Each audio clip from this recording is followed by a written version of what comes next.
Hey Masters, another short cycle update for you, but there's still quite a lot to talk about. We've got 2v2 Mayhems and some much requested balance changes coming to shake up your gameplay experience. Next week is the long-awaited Wheel of Doom, so stay tuned for that.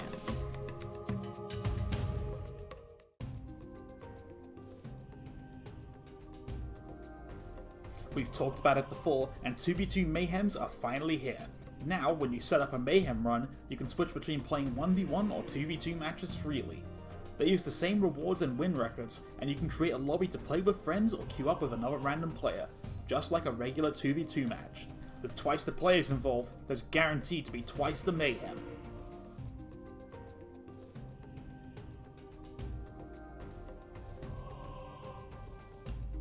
You've been playing around a lot with the new cards since the Guardians of the Crystal Spire Battle Pass released, and we've got enough data now for us to be comfortable making some balance adjustments.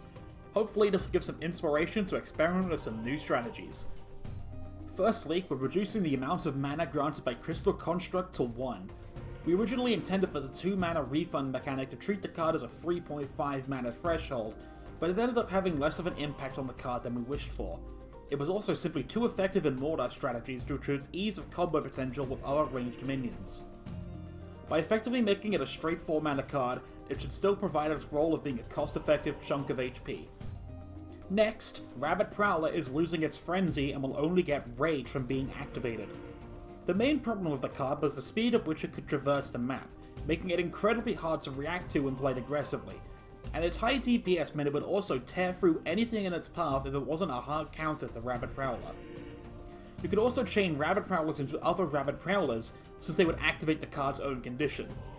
We believe that the main benefit of the card's design would be for the rage to impact the Prowler's jump damage, so we would rather remove the frenzy than make the card more unwieldy by increasing the mana cost. Hopefully, Rabid Prowler is no longer as much of an oppressive strategy as it had been.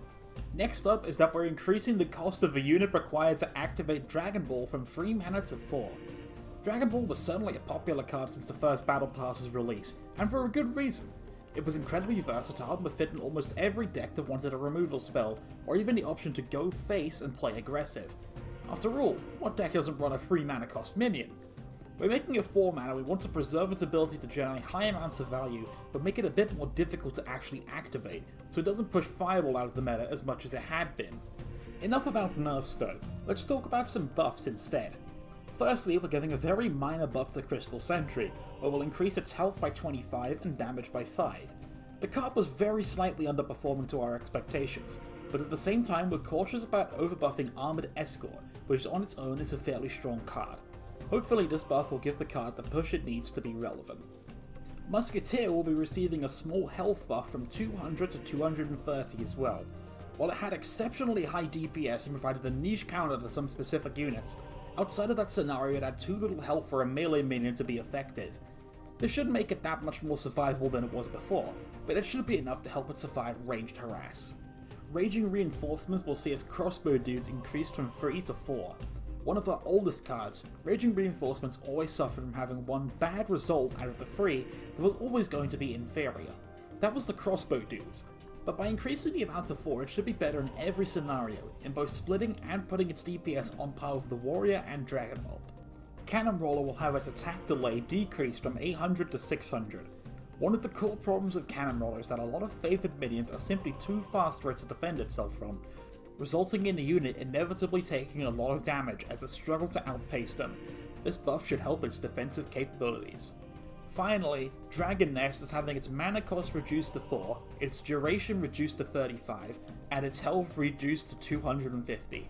Dragon Nest has been out of favour for a long time, and we feel it's appropriate to give it a buff that we feel will make it a viable inclusion in decks, yet not as oppressive as the unit has been before.